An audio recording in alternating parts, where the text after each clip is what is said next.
tinokukwazisai muri yeZimbabwe kusangana kwatiri kuita nhasi era rimwe zuva tichiri koka kwaKachimana. Ndofunga munotondera paya tichikupai nhau ine chekuita nekushayika kwemwana ne 13 years. Kutaura kudai tamu the 14th day mwana asiri kuoneka kuti ari kupi. Tedzoka zvakare ndo patinogara tichitaura kuti upenyu hwemunhu hwakakosha. Pane mhepo iri kubata. Zviri kufungidzirwa kuti mhepo iyi ine chekuita nemwana asiri kuoneka kuti akaenda kupi. Asi mhepo iyi iri kubata kune asiri weukama, mutorwa. Vanozivana asi havana ukama. Ndonauya tada kuti tikupei muzuva ranhasi. Tichitaura nhau yemhepo, ndofunga tiri kuno kwaMutoko. Nyaya inokasika kuuya ndeya B naMhandi. Muri kuitondera ndiko kuno kwaMutoko, asi tiri kumudzi pari zvino. Munotondera zvakare nhau yekwaRusape, yengozi yekwaRusape yaTensen. Tiri kutaura nhau dzemhepo. Nhasi uno tamumhepo zvakare iri kubata. Tiri kuno uko kwakashayika zvakare mwana. Regai titaure neveruzhinji, hama neshamwari vatitsanangura kuti zvii zvakatora nzvimbo, zvii zviri kutora nzvimbo. Rangu zita ndinonzi Andrew Neshamba. Senguva dzese kamuri yeZimbabwe tinokurudzirai kusubscribe kuDrumas Media. Drumas Media, taking you to another level.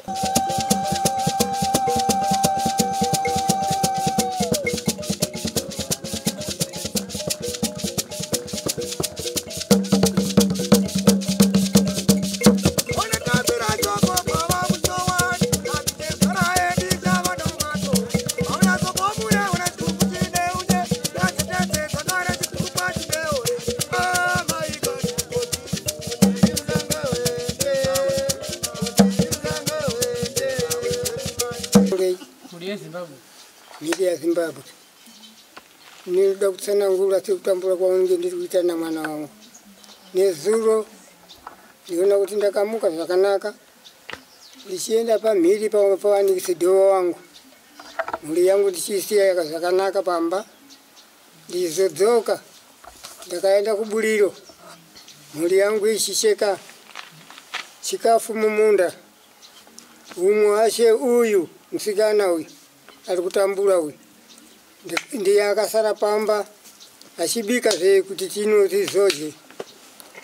Apedza kudaro uyu akazoyambuka kuenda kunochera mvura pamhiri paunenge ndaenda kuseni. Achienda kachera mvura ine ndiri paburiro ndakagarira makudo. Ndakamuona akachera mvura akasvika mugomo zvakanaka achienda kumba. Mainini wache ndiwo akazouya na chikafu chao waicheka munda wachiuya nacho kuburiro. Ndiwo akazobvunza kuti ko baba madya ere? Ndati ndadya. Musikana ichinge abika kare.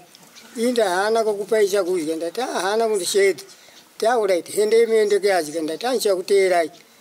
Wachienda ava uya achibva kumhiri uko akatakura mugomo wacho pamusoro wamvura yetinomwa. Achienda kumba. Nguva mbichana so ndipo ndakazonza kwakuitiwa mhere kumba wakuchema wakunotishedze wabiyacho wakuti mhanyai kuno baba. Ndakamuka ndichimhanya ndichidonha, ndichimuka ndichidonha. Ndakasvika akabatiwa nani namainini wacho. Ndakagara pasi ndichiti kozvafamba sei? Ndakuona mwana akushungurudzika kukarara. Dai ndimiwo wakumhepo muri kuda kubuda pana mwana uyu. Imimi kataurai chiri kumwoyo kwenyu imi kuna mwanayo. Haina kupinduka. Takangoona chete achingokarara chete. Achinongedza achiti ndipo ndakazomuka ipo paya ndichimutora mwana musikana ndakati mhanya uyataurire sekuru wacho wachitenga. Ndipo wakazoya wachitenga wakazouya mbadzimai wavo. Wachiuya ipo paya apa. Wachindoona mwana chete ari kuitei, ari kutambura. ndipo ndakazoenda futi nchienda kuyatora mprofiti pamiri kuti paimenguwa ndione kubatsirwawo paimenguwa ndione kuyamuliwawo.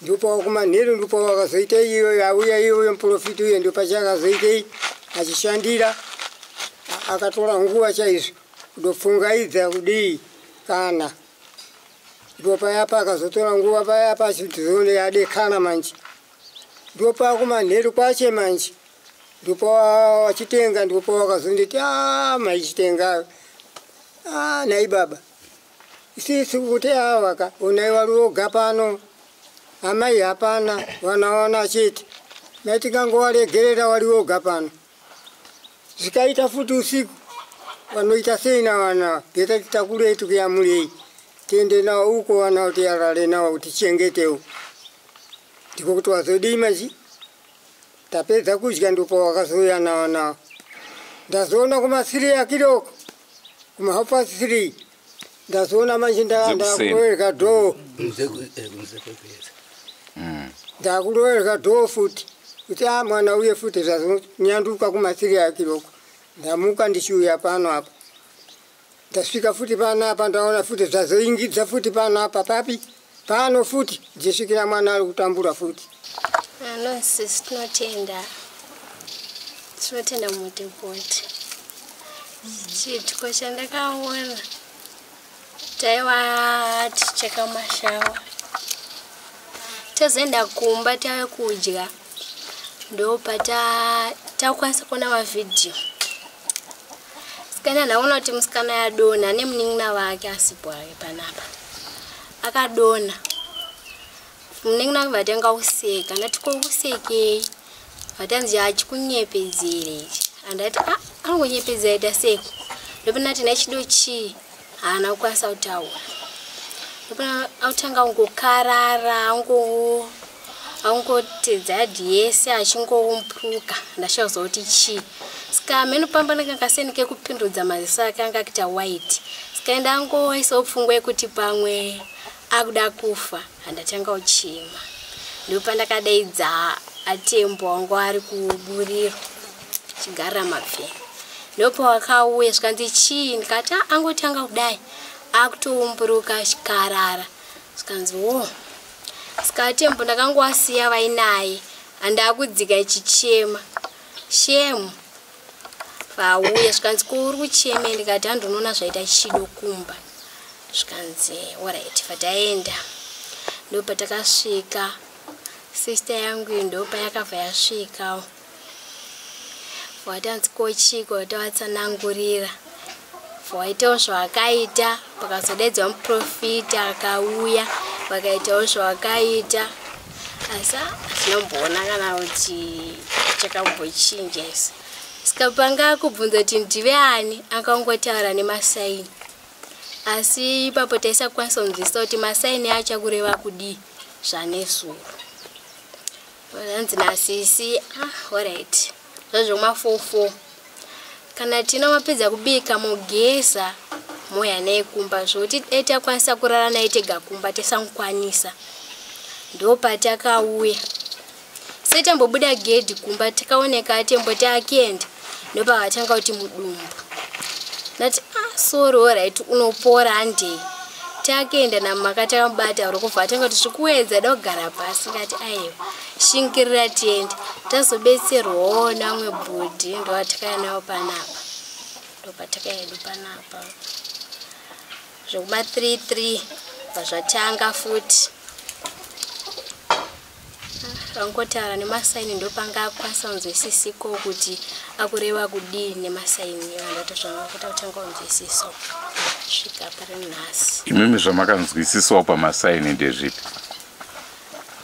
Tangonzwisisawo chikakabvunzwa kuti ndiani aingonongedzawo uko aingonongedza sikaisisu tare munhu wacho ka ndinomutonzisa kuti munhu wacho ndeupi wachona. Oho. Asi kufunga kwenyu mimi munoti chii chiri kuitika? Kufungidzira kwenyu kwete kuti ndochokwadi. urungofungirawo ine ini kufungidzira ndautoona seutange kudzinza kwavo ndokwakatoshata. Zvini mhomo yeZimbabwe ndinonzi Mai Chitenga, ndinogara mubvura chesango. Mune chiitiko chemwana ari kutambudzika. Ndakadaidzwa nababa nezuro atembo kunzi mwana ari kutambudzika. Ndakamhanya kumba, ndikasvika ndikaona mwana achitambudzika zvakanyanya, achiumburuka achikarara. Semunhu tinonamata, ndakatorawo mvura ndikamuira, ndikairisa mvura ndikamumwisa. Ndamunwisa kudaro ndopa akakwanisa kutanga kuita masaini. Achiita masaini, aita masaini ekutanga kutiratidza kuti zvanga zvichinetsa zuro kuti tinyatsoona kuti masaini airevei. Kusvikira kuma4 tichitambudzika naye, pakazosvika sekuru vacho vaChitenga. Ndokubva asvika futi ndobva azvirovera pana sekuru wake. Ndobva atanga futi kuita masaini aiita, ndobva akazokwanisa kuzorora. Ndobva ndati ngavachiuya kumba, ndokuya kwavakaita kumba kunoku. 3 o'clock ndobva ati gogo, ndine vanhu vakandiunganira ndiri kuona. Ndikati chii? Ndobva apidikuka, ndobva atanga futi. Atanga futi ndikati ko chii chiri kuitika? Isusu tadzungaira mwanangu. Chiita kuti tizive zviri kuitika kwauri. Ndopa pidikuka, ndobva tamupfekedza shoti. Ndopa apidikuka. Aita munhu kuratidza kuti zvezvo kumanikidzwa kuti munhu akatanga arepwa. Arepwa ndokubva atipa saini yekuti ndakaurayiwa, ndokubva apa saini yekuchekwa. Apa saini yekuchekwa, saka angachitaura achipa saini yekusaidi uku. Ndokubva apa saini yekuchekwa achipita saidi rekuku. Ndokubva atanga kuita kunge munhu ari kudhiga pasi. Ndokubva akufushira kuratidza kuti munhu akadhiga, ndokubva munhu afushirwa masaini aanga achipa. Zvadaro ndopa paita kunge atinyararei. Atinyararei ndokubva ati gogo, ndiri kuona futi vanhu vakaungana. Ndikati chii? Zvikanzi ndiri kuita kunge ndiri kurota gogo. Asi kurota kwandiri kuita, ndiri kuona munhu akapfeka ngundu. Akapfeka sketi yakachekwa-chekwa. Ari kuita kunge akapfeka zvinopfekwa nasekuru tazvo. Gogo, pamberi pangu pakaiswa nenge gate, ndiri kupfungairudzwa utsi. Asi pamberi pasekuru pana mukoma vakapfunya chisero, vakatasana nasekuru, ini ndiri pakati. Ndobva ndati sekuru vapi? Mukoma vapi? Ndobva ataura zita ramukoma wake. Tikati zvikanzi zvikanzi pana vamwe vanhu vandiri kuona vari mugomo, asi handisi kunyatsovaona, asi vari kudedza zita rangu zvakaraudzira. Ndobva zvapera zvakadaro. Ndokuzorora kwaabva azoita, ndopatazofonera sabhuku. Asi muchidudzira wapa separi kunzi aona vanhu vari mugomo vachidedzera zita rake, vangava nani, vangava vakuru? Ati handina kuvaona, asi ndaingonzwa izwi rangu richidedzwa chido chido chido chido, asi kuti ndione vanhu nzi gomo ranga rakakura zvakanyanya. Iye anonzi Chido.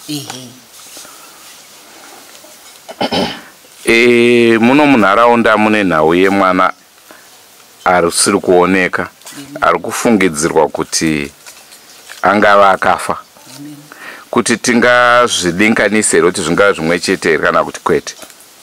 Semaitiro ini nangu nemafungiro nemaonero andiri kuita, ndinoti imeni nemaonero andiri kuita nemaitiro ari kuita acho, nekuti inezvo patakati unokwanisa here kuti tiende, akada kuita stepe ekufamba, ndokubva aratidza saini yekuti makumbo akadini akadimbwa, ndobva agodama, ndobva aita zvezvo kuda kukambaira. Tikati munhu haana kwaanosvika, ndobva tamudzosa kumba. Apa anga kuda kuenda, anga akuya nedivi rekunoku. Ndokuna mukoma wacho ari kutaura. Asi imi ndimunoziva mukoma wacho, vane hunhu hwakadaro daro here? Ndisingazive. Pane zvakaitika kwauri tinoziva kuti kazhinji kacho unenge usingatozivi, asi pane here zvauchiri kutondera matangiro azvakaita, zvauchiri kurangarira hako zvakaitika panhau iyi paunga wakabatwa nemhepo iyoyo? Chokwadi hangu chandiri kuziva, but zvongoti matangira azvakaita ndangotanga kunzwa songe ndakanosungwa nekuomamiri. ndo zvandichiri kungoziya zvinhu zvese zvakazoitika hapana chandiri kuziya. Hapana chauri kuziya.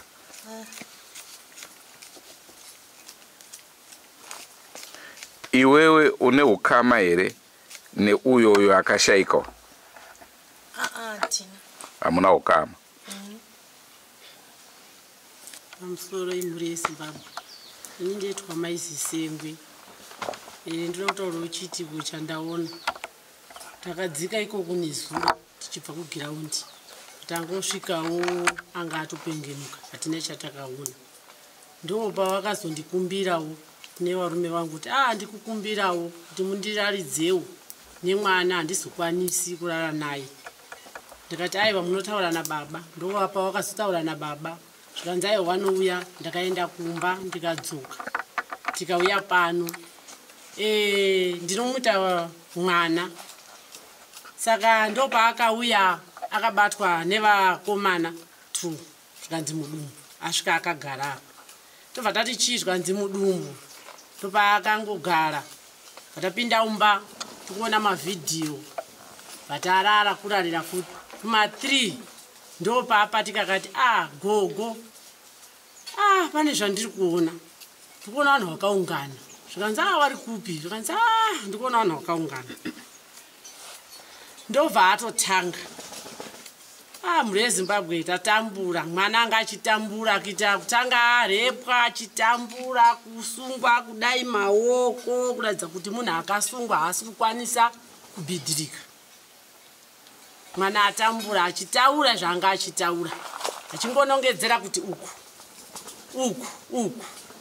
Ndikafushirwa pasi. Mhuri yeZimbabwe tikukumbira kuti tibatsirwe asi kuti titaure munhu zvinorema. Tatenda. Pamusoro vanhu veZimbabwe ini ndinodzidzisa bhuku chesango. Kuri kundiitika zviitiko zvese izvi munzvimbo mangu. Saka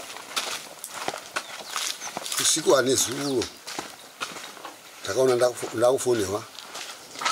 Ndafonehwa akanzi mwana uyo ari kutambura kunouya kuno tibatsirane. Shuwa ini ndakamuka kuri kunokodza wakandifonera. Tobva ndauya. Twasvikira ndapinda mumba miwo. Ndomuona anga akangurara. Ko inda tuchibvunzwa nganga waripo. Inda kutodikana ikoko anga achivhunduka. Tambogara batagara. Ndizori abuda panze kubva nokadzi abva kutaura mai manjuru. Tizoona zvakukikirisana panze pano vadzoka. Zvondazoona manje mashupikira acho aita kunge akasungiwa maoko mbira dzakondo kumashuro. Achitamura makoko achiita kanyampidigori achidini achiumburuka. Kubva ndaona kuti mwana uyu ari kutambura. Mhuri yeZimbabwe katambura kana kuri kuti kutambura kwokuti kuhwara but ndiri kuramba kuti kuhwara munhu anenge akadhemeji. Saka maitira anga ari kuita ndi atondinetsa. Izvi zvakutoda vana godobori vanogona kuzvigadzirisa. Asi tinokuona kwandakaita inini ndakagara nanasi amene kuti inguva ivo akomana kwenyu. Ano time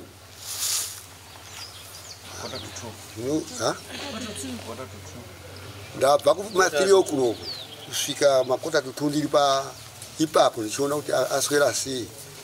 Ndanga ndakuenda kugiraundi kuti ndione vamwe vangu takataurirana ndizo kuti tichasangana kugiraundi. Saka bva pasvika zvienda kukoshiwa ndiani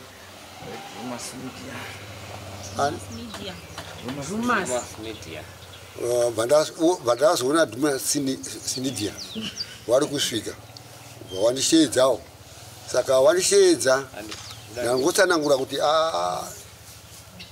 dambudziko mwana dambudziko anga achingonangidzira achiti takatarisa sevanhu tisingazivi masainzi achisimudza tugudzi kudai so uri kuonei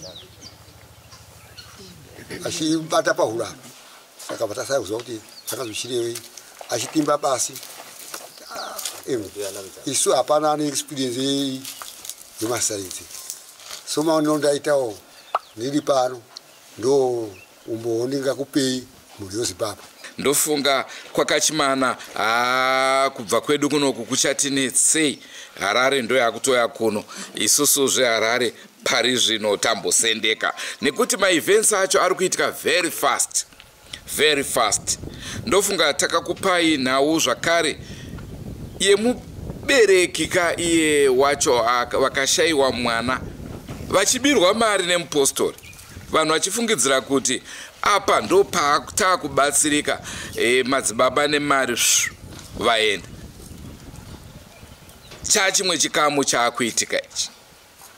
Andrew Neshamba ndiro zita rangu. Musakanganwe kusubscribe kuDruvaSpeedia. DruvaSpeedia taking you to another level. Ngatsanganei mune zvimwe zvirongwa ticharamba chikupai ma-updates ekuti zvamira sei, zvapapi, zviri kumboenda kupi, zviri kubva nekupi. Goodbye my friends. Goodbye my friends. Wakamboonana tichazoonana nerimwe zuva hama dzangu. Goodbye my friends. Goodbye my friends. Wakamboonana tichazoonana nerimwe zuva hama dzangu. Ini ndokwenda kubasa kwangu. Iwe makiwe mkaranga.